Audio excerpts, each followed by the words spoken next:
جو شخص اپنے دین کا داعی ہوتا ہے نا وہ اپنے اسلام کو ظاہر کرتا ہے، اور جب مسلمان دین کی دعوت چھوڑ دیتا ہے تو اس کو اپنا اسلام ظاہر کرنے سے ڈر لگنے لگتا ہے۔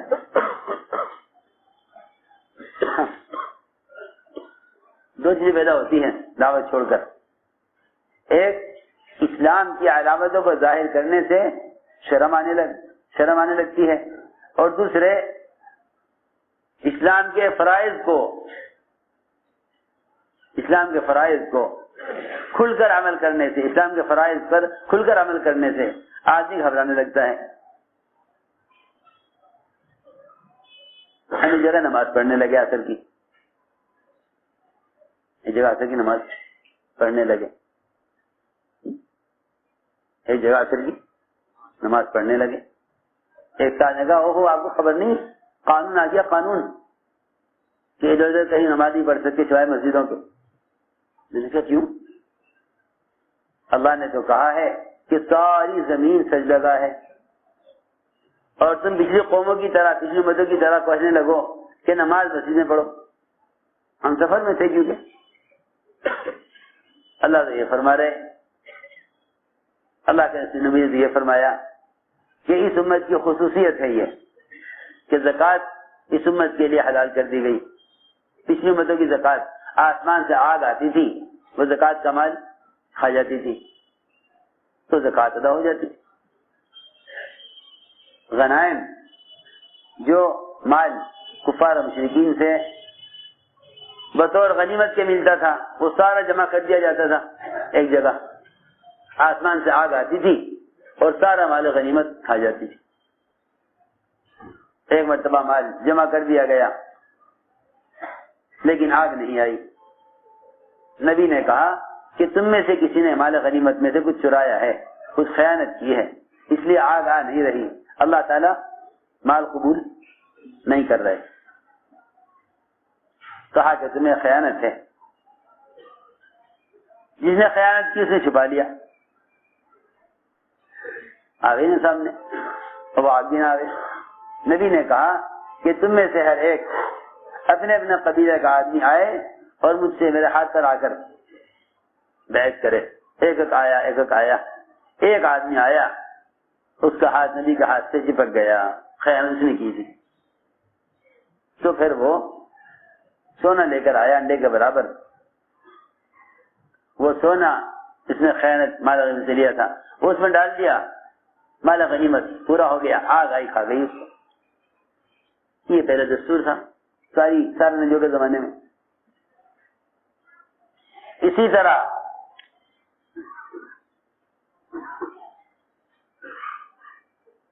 جو ہے زکوٰۃ کا مال، وہ بھی آسمان سے آگ آتی تھی، زکوٰۃ کا مال کھا جاتی تھی۔ دوسری بات یہ تھی کہ ساری قومیں اپنے اپنے معبد میں اور اپنے اپنے عبادت گاہوں میں عبادت کرتی تھی۔ اس امت کے لیے اللہ نے یہ خصوصیت کی ہے کہ غنائم اس کے لیے حلال کر دی ہے، اور ساری دنیا کی زمین کو اللہ تعالی نے اس امت کے لیے سجدگاہ بنا دیا۔ اس امت کے لیے سنو تو صحیح، ساری زمین سجدگاہ ہے۔ یہ قانون یہ ہے کہ آپ مسجد کے علاوہ نماز نہیں پڑھ سکتے۔ میں نے کہا مسجد تو یہاں سے دور ہے، وہاں جائیں گے نماز قضا ہو جائے گی۔ یہ تمہارا یہ کہنا کہ قانون یہ ہے، ہمیں قانون کی رعایت کرنی چاہیے، اس کا مطلب یہ ہے کہ تمہارے دل سے اللہ کا تاثر ختم ہو چکا، اب تمہارے دل میں قانون کا تاثر ہے۔ آج انہوں نے کہا کہ نماز یہاں نہ پڑھو، کل کہیں گے یہاں نہ پڑھو۔ جی جو مسلمان ایک کھانا کھانے کی سنت کو بھی قانون کی وجہ سے کہ اگر چھوڑ دے کہ بھائی سنتی تو ہے، اس کے چھوڑنے میں کیا حرج ہے، کوئی قانون ہم سے نماز چھڑوا نہیں رہا، قانون کوئی زکات سے تو چھڑوا نہیں رہا، قانون کا یہ حج سے تو روک نہیں رہا، جو فرائض ہیں ان پر عمل ہو جانا کافی ہے، قانون یہی تو کہہ رہا ہے کہ بھائی اس سنت پر عمل نہ کرو۔ تو ایک سنت کو اگر قانون کی وجہ سے چھوڑ دینے میں کیا حرج ہے، ایک سنت کو قانون کی وجہ سے چھوڑنے میں کیا حرج ہے؟ حقیقت یہ ہے کہ جو مسلمان ایک سنت کو بھی قانون کی رعایت میں چھوڑ دے اس نے پورے اسلام کو چھوڑ دیا، اس نے پورے اسلام کو چھوڑ دیا۔ اس لیے کہ اسلام کوئی ایسا مذہب نہیں ہے کہ جس کے احکام کو موقع محل کے اعتبار سے چھانٹ کر اس میں سے چند اعمال کر لیے جائیں۔ اسلام تو ایک مکمل طریقہ زندگی کا نام ہے، ایسا تو ہے نہیں کہ اسلام کے احکام میں یوں فرق ہے، یہ کر لو یہ چھوڑ دو، جیسا موقع ہو ایسا کر لو۔ میں نے عرض کیا کہ انہوں نے ہمیں نماز پڑھنے سے یہاں نہ پڑھو، کہنے کا جی وہ قانون یہ ہے۔ ابھی مصلی بچھانے کی راستے میں کوشش ہی کر رہے تھے، سڑک پر، سڑک کے کنارے، اندر سے ایک آدمی نکل کے آیا، کہنے جی کیا کر رہے ہیں؟ نماز پڑھ رہے ہیں۔ کہنے کہ یہاں مٹی ہے، گاڑیاں گزر رہی ہیں، غبار اڑے گا، دھوپ ہو رہی ہے، میرے گھر میں آ جاؤ نا اندر، یہاں پڑھ لو۔ اندر گئے، اندر گئے، او ہو غیر مسلم کا گھر، غیر مسلم کا گھر۔ ہم نے پوچھا اس سے قبلہ کدھر ہے؟ قبلہ یہ قبلہ ادھر ہے۔ سجدے کہنے کا بھائی تم ذرا قبلہ نکال کے دیکھ لو، یہ تو بیچارہ غیر مسلم ہے، اس سے کہنے کا کیا اعتبار؟ سادی کہنے کی نہیں جی ادھر ہے، اور غیر مسلم کہا کہ نہیں یہ غلط کہہ رہے ہیں آپ کے آدمی، میں بتا رہا ہوں قبلہ اس طرف۔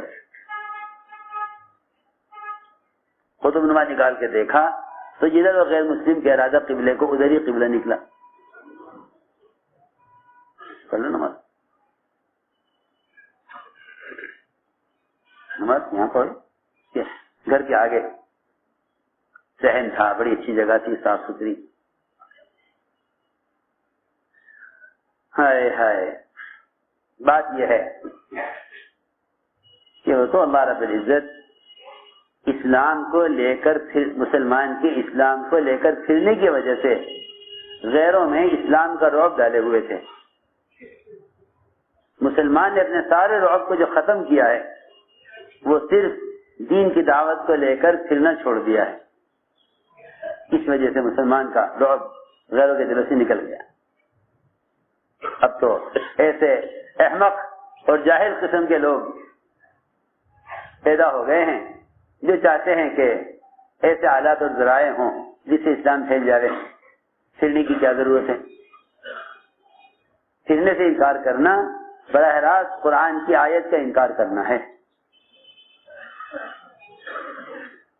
پھرنے سے انکار کرنا براہ راست قرآن کی آیت کا انکار کرنا ہے۔ ورنہ الیاس صاحب فرماتے تھے اللہ کے راستے میں پھرنے سے انکار کرنا اس کی تو منافق بھی ہمت نہیں کرتا تھا، منافق بھی اس کی ہمت، وہ جھوٹا عذر تو کر دیا کرتا تھا، انکار نہیں کر سکتا تھا۔ کیا جھوٹا عذر تو کر دیتا، انکار نہیں کر سکتا تھا، خروج سے انکار کر دے، اللہ کے راستے کے خروج سے انکار کر دے، منافق کی مجال نہیں تھی، کیونکہ دو چیزوں پر امت کو جمع کیا گیا تھا، دعوت پر اور عبادت پر۔ اس لیے منافقین نماز نہیں چھوڑتے تھے، نماز نہیں چھوڑتے تھے، ایک نماز نہیں چھوڑتے تھے، دوسرے اللہ کے راستے کی نقل و حرکت کو سمجھتے تھے کہ اگر اس کو چھوڑ دیا تو ہم مسلمانوں کی جماعت میں شمار نہیں کیے جائیں گے۔ تو چاہتے یہ تھے کہ مسلمان ہمیں اپنا سمجھیں، چاہتے یہ تھے منافقین چاہتے یہ تھے کہ مسلمان ہمیں اپنا سمجھیں، یہ چاہتے تھے منافقین کہ مسلمان ہمیں اپنا سمجھیں۔ مسلمانوں کے درمیان اپنے آپ کو مسلمان کہلائے جانے کے لیے وہ اللہ کے راستے کے خروج کو بھی اہم سمجھتے تھے، البتہ عذر کرتے تھے تاکہ مسلمان یہ کہیں بھائی ایک مجبوری آ گئی ہے، گھر میں کچھ ضرورت پیش آ گئی ہے، کوئی مجبوری ہو گئی ہے نکلنے سے، اس لیے نہیں نکل رہے ہیں، ورنہ نکلنا چاہتے ہیں۔ منافقین کہا بھی کرتے تھے کہ ہم تو چاہتے تھے نکلنا آپ کے ساتھ، لیکن فلاں موضوع پیش آ گیا، فلاں پریشانی آ گئی۔ ہاں اس طرح کہتے تھے تاکہ مسلمان یہ نہ سمجھے کہ یہ خروج سے انکار کر رہے ہیں، خروج سے انکار کر رہے ہیں۔ میں نے عرض کیا کہ دو چیزیں مسلمان کھو چکا ہے، ایک غیبی نصرتیں، ایک غیبی نصرتیں، اور ایک اپنے نیب پر استقامت۔ یہ دو چیزیں ضائع ہو گئی ہیں دعوت کے چھوڑنے سے، یہ دو چیزیں ضائع ہوئی دعوت کے چھوڑنے سے۔ ایک دین پر استقامت، استقامت کیا؟ اللہ اکبر، استقامت دین پر اسے نہیں کہتے کہ آدمی کسی عمل کو اہتمام سے کر لے، بلکہ دین پر استقامت اس کو کہتے ہیں کہ جب سارا باطل مجتمع ہو کر کسی ایک عمل کے خلاف تمہارا مقابلہ کرے تو تم اس عمل پر جم کر دکھلاؤ، اسے استقامت کہتے ہیں۔ جو شریعت کے جن احکام پر سہولت سے عمل کر لیا وہ استقامت نہیں ہے، اور جن اعمال کو تم نے ماحول میں کر لیا، جن اعمال کو تم نے عمل کے ماحول میں کر لیا وہ بھی استقامت نہیں۔ جماعت میں نکل کر نماز پڑھے، ذکر کرے، تلاوت کرے، جماعت میں نکل کر تہجد پڑھے، جماعت میں نکل کر سارے 24 گھنٹے کے اعمال وقت پر کرے، یہ استقامت نہیں، یہ استقامت نہیں۔ کیوں؟ اس لیے کہ آدمی کا عمل کے ماحول میں عمل کرنا، عمل کے ماحول میں عمل کرنا استقامت نہیں ہے، کیونکہ یہاں استقامت ماحول کی مدد سے ہو رہی ہے، یہاں استقامت ماحول کی مدد سے ہو رہی ہے۔ میں عرض کرتا ہوں، آپ بیمار آدمی کو سہارا دے کر دو آدمی چلائیں، سہارا دے کر دو آدمی چلائیں بیمار کو، اس سے معلوم نہیں ہوگا کہ بیمار خود چل سکتا ہے یا نہیں۔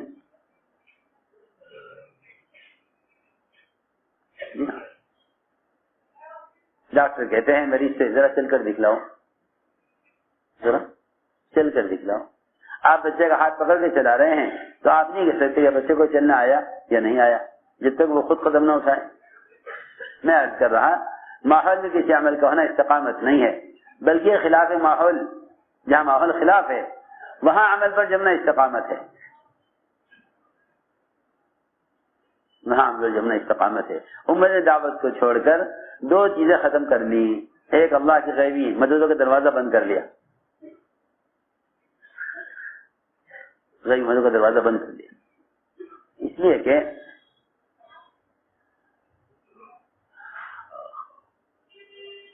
دو چیزیں بہت اہم ہیں،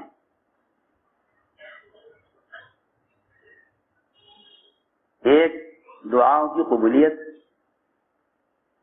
اور دوسرے وحی کی برکات، دعاؤں کی قبولیت اور وحی کی برکات۔ دعاؤں کی قبولیت اور وحی کی برکات، یہ دو چیزیں بہت اہم ہیں۔ ام ایمن رو رہی تھی حضور اکرم صلی اللہ علیہ وسلم کی وفات پر۔ صحابہ نے کہا کہ آپ کیوں رو رہی ہیں؟ آپ تو جانتی ہیں کہ دیکھیں حضور اکرم صلی اللہ علیہ وسلم کے لیے اللہ کے یہاں کیا درجے ہیں، اور آپ کو دنیا سے جانا ہی تھا ایک وقت۔ ام ایمن نے کہا کہ میں آپ کی وفات پر نہیں رو رہی، میں آپ کی وفات پر نہیں رو رہی، میں آپ کی وفات پر نہیں رو رہی، میں تو اس پر رو رہی ہوں کہ آسمان سے ایک وحی کا سلسلہ تھا وہ ختم ہو گیا۔ یہ روایت میں ان الوحی قد انقطع، کہ وحی منقطع ہو گئی، آسمان سے وحی آیا کرتی تھی لیکن وحی بند ہو گئی، اس پر رو رہی۔ سنو غور سے بات، بہت اہم بات ہے، اس پر نہیں رو رہی کہ آپ کی وفات ہو گئی، آپ کو دنیا سے جانا ہی تھا، میں تو اس پر رو رہی ہوں کہ وحی کا سلسلہ ختم ہو گیا۔ عجیب بات ہے کہ نبی کے دنیا سے جانے پر وحی کا سلسلہ تو بند ہوگا لیکن نبی کے دنیا سے جانے پر وحی کی برکات کا سلسلہ باقی رہے گا. وحی کی برکتیں سنو غور سے، وحی کی برکتیں باقی رہیں گی. وحی تو بند ہو جائے گی نبی کی وفات پر، اب وحی نہیں آئے گی کسی پر، لیکن وحی کی برکات باقی رہیں گی.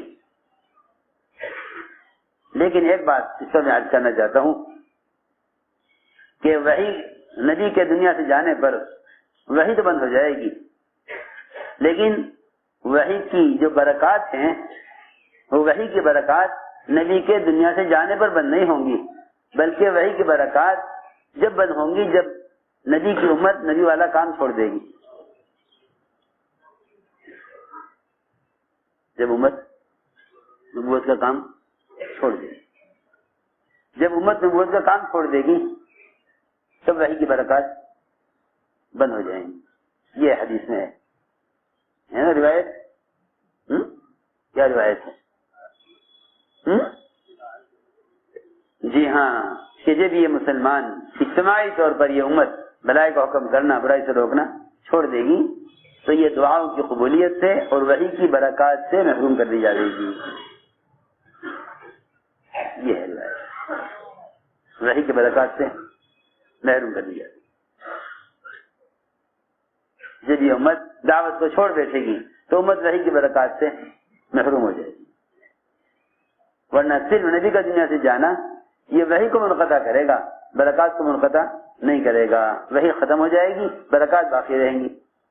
لیکن برکات بھی ختم جب ہوں گی جب یہ مسلمان دعوت کو چھوڑ دے گا.